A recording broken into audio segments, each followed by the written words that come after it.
direto de Fortaleza, a gente conversa com o jornalista, escritor, pesquisador, professor Luiz Sérgio Santos.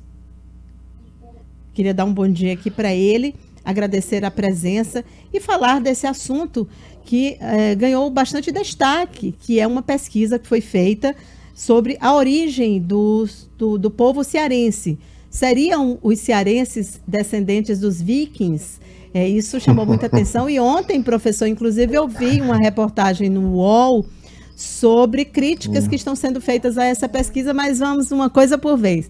Primeiro, afinal de contas, os cearenses vieram ou não, descendem ou não dos vikings? Como é que foi essa pesquisa? Bom dia. Bom dia, Cíntia. Prazer estar aqui falando com nossos vizinhos piauienses. Afinal, Ceará e Piauí têm uma zona de convergência gigantesca.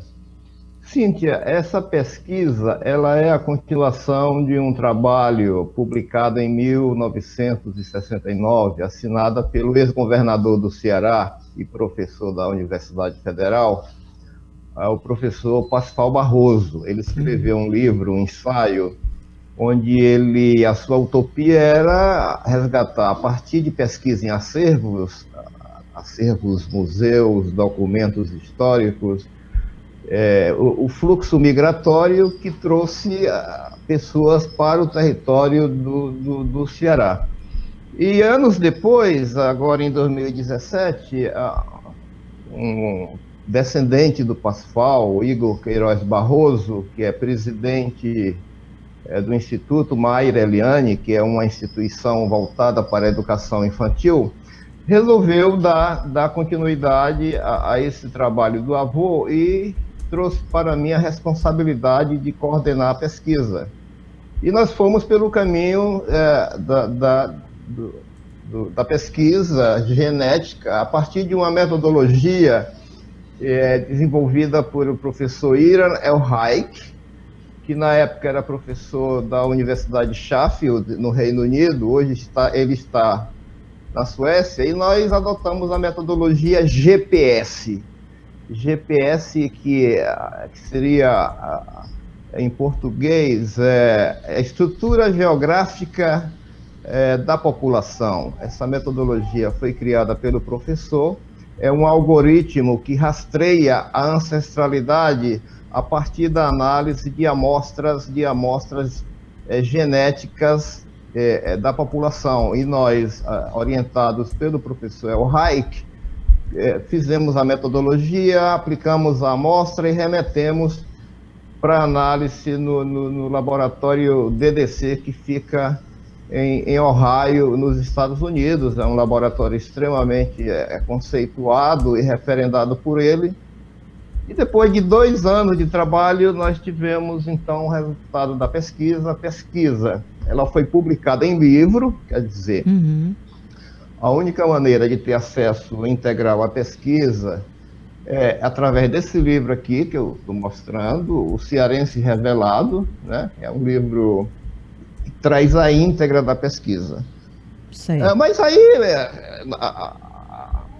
parte da pesquisa, obviamente, vazou, é natural, e os veículos de comunicação você sabe, nós somos jornalistas. Claro. Nós damos a angulação que nós queremos aos fatos.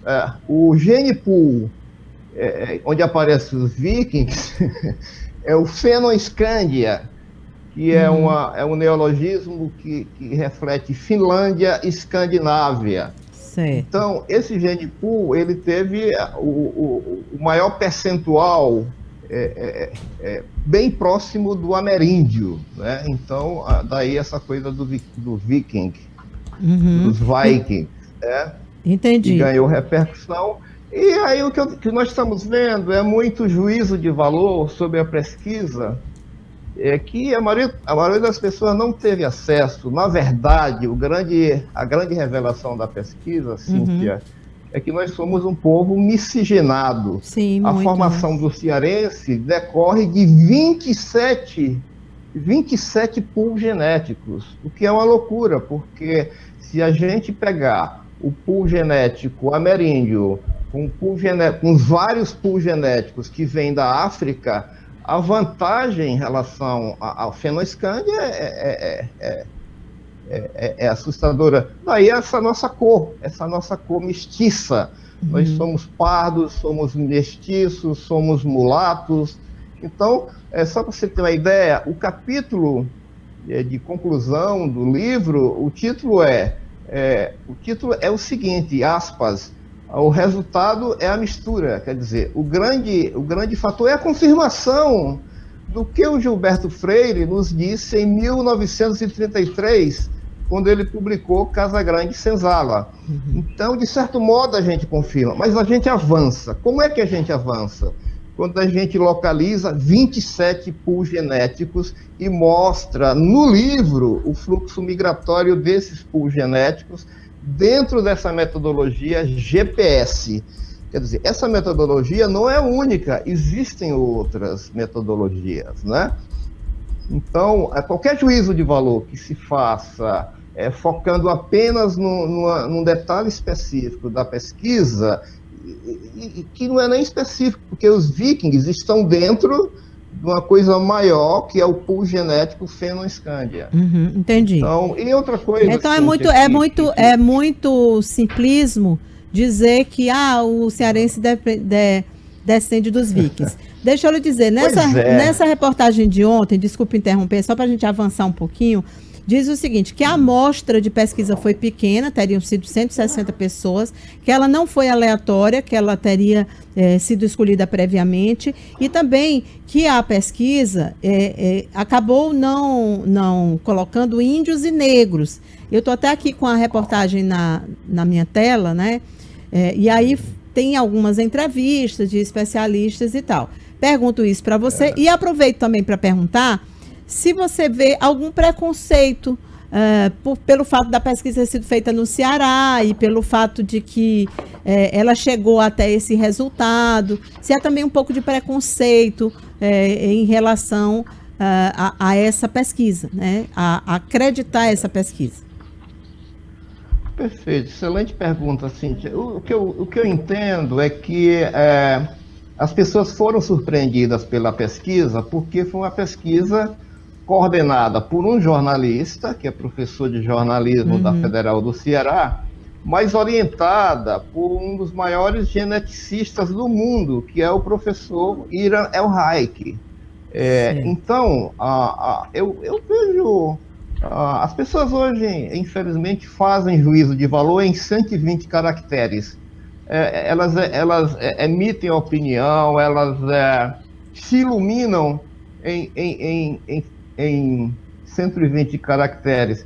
Então, eu vi muita desinformação nesse juízo. Só para você ter uma ideia aqui, eu vou te mostrar esse capítulo do livro, que é um capítulo gigantesco dedicado aos fluxos migratórios da África. Então, pelo contrário, a pesquisa, ela eleva e ela mostra, o livro mostra o massacre de que foi objeto o ameríndio. O nosso ameríndio foi massacrado. Tanto que na amostra há uma dispersão gigantesca dos vários genipools do ameríndio. E do negro africano também, a presença da nossa pesquisa é pequena, porque é um fato histórico. A presença do negro africano no Ceará sempre foi menor do que em São Luís, do que no Recife, do que em Salvador, do que no Rio de Janeiro, por um motivo simples. A nossa economia não suportava o preço do escravo africano, da mão de obra africana. Era uma economia frágil, uma economia focada na pecuária e não na produção em escala de açúcar, como acontecia em Pernambuco, por exemplo. Então, eu vejo, eu não vou usar a palavra preconceito, mas eu vejo um desconhecimento e uma precipitação em analisar, em emitir juízo de valor sobre uma pesquisa que as pessoas não tiveram acesso. Porque a única maneira de ter acesso é através do livro. Nós estamos numa disputa de um livro de 350 páginas com opiniões de 120 caracteres. E é uma guerrilha de 120 caracteres, que aí acaba destruindo reputações, sim, claro, acaba questionando coisas sobre o que as pessoas de fato não conhecem. E eu só para dizer que essa pesquisa é uma grande reportagem, não é uma pesquisa acadêmica nos padrões, mas ela é ciência, porque nós nos referendamos na grande highway, na grande infraestrutura do projeto Genoma, através da metodologia GPS. Tá, Luiz Sérgio, eu acho que a Covid está aí para mostrar que todo brasileiro hoje é um técnico de futebol e também é um infectologista, né, e um cientista. Então, a gente, quando fala em pesquisa, e você falou muito bem, por ser uma reportagem, ela acaba puxando um pouco mais pela simplicidade. Então, quando você fala em Viking, a gente até colocou a foto, a imagem que a gente tem é essa. E aí, o que vem de imediato? A imagem do cearense, né? Então, assim, você chegou a ouvir alguma pergunta, mas como justifica a cabeça chata, que é um estereótipo que não se justifica, é só um estereótipo, mas eu queria saber se vocês ouviram coisas desse tipo. Nós ouvimos. Tem um capítulo, Cíntia, inclusive, sobre a questão do cabeça chata, e baseado no material da NHS, que é a agência, o Sistema Público de Saúde inglês, que foi oferecido para nós pelo professor Hayek.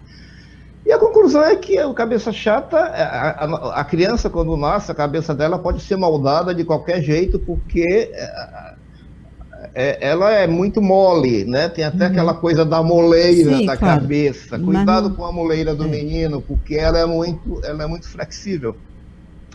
Então é um evento pós-nascimento. É um evento cultural, de comportamento. É cultural, pois é. Eu acho que pela aquela imagem do nordestino com fome, né, aquela imagem que a gente estava, infelizmente, se perpetuou e fica no imaginário mesmo, esse estereótipo ficou.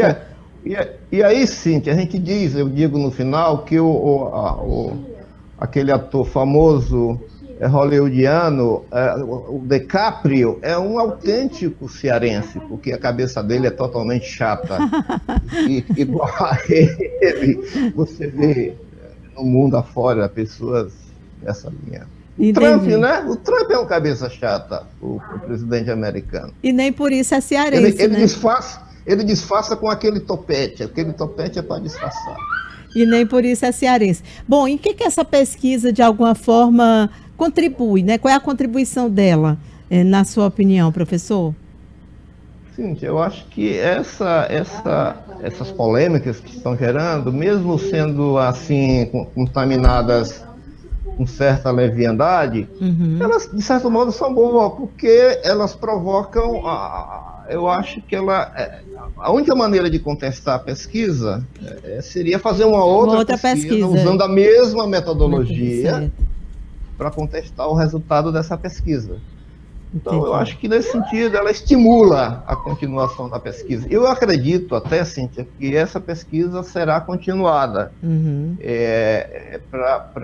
Eu conversando depois com o professor Hayek, depois que saíram os resultados, ele me disse o seguinte: nunca no mundo todo uma pesquisa usando a metodologia GPS deu uma quantidade tão grande de pools genéticos. Entendi. Isso nunca aconteceu. São 27 pools genéticos compondo o que a gente chama de o cearense. Muito bem. Esse cearense, né, que é extremamente miscigenado, como nós somos também aqui no Piauí. E nesse cearense tem muito piauiense, quer dizer, creio que sim. Essa pesquisa, usando a mesma metodologia, em sendo aplicada no Piauí, vai dar coisa muito parecida. Eu lembro de um grande piauiense, que é o jornalista Carlos Castelo Branco, Castelinho, que também, assim como o Castelo Branco, que foi presidente da República, eles são parentes, são típicos cabeças chatas. Então, Ceará e Piauí têm grande conexão. Certamente, uma pesquisa dessa no Piauí daria resultado convergente, muito convergente. Tá certo. O livro já foi lançado, né, de forma virtual? Foi lançado. O livro foi lançado, ele está disponível para venda. no Instituto Mayra Eliane, em Fortaleza, mas o Mayra Eliane está entregando em qualquer lugar. O livro começa a ser distribuído. Tá certo. Quem tiver interesse, então, pode né? ser adquirido aí. Tá certo. Olha, muito obrigada. Eu vou fazer só um comentário aqui no final. Você foi meu professor na Universidade Federal do Ceará, no curso de jornalismo. Então é muito bom revê-lo. Não acredito. Foi sim. Não, foi sim. Eu fiquei na dúvida em relação ao nome, mas a voz é inconfundível, realmente, né? Voz de professor a gente não esquece nunca. Que maravilha, que prazer, que honra reencontrar você. A honra é aqui no nosso estado vizinho. Parabéns pelo trabalho, eu estava te ouvindo antes. Que maravilha. Obrigada, querido. Um abraço, bom dia para você.